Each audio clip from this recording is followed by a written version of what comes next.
अस्सलामुअलैकुम।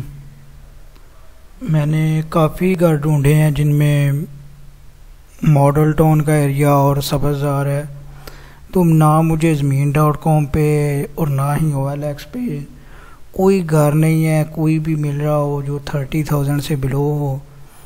बहुत मुश्किल से एक ये घर मिला है, तो मैंने सोचा कि आपके साथ यही शेयर कर देता हूँ।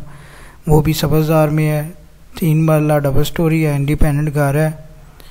तो 2 बेडरूम है, 4 बाथरूम है, 26,000 इसका रेंट है। इमेजेस में आप इसको देख सकते हैं। ये वॉशरूम है जी, टाइल्स लगी हुई हैं। ये इनसाइड है, वुड वर्क हुआ है फर्श पे, ठीक है। ये किचन है, ये फिर बाथरूम आप देख सकते हैं। इसकी नेक्स्ट डिटेल जिसकी 2 मास्टर बेडरूम है, 1 ड्राइंग रूम है और मस्जिद के जो करीब है, मार्केट्स के।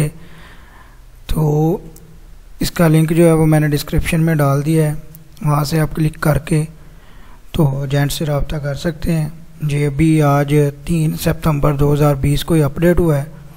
तो आप इधर कॉल पे क्लिक करेंगे, शो नंबर पे क्लिक करेंगे तो आपको नंबर शो हो जाएगा। शुक्रिया जी।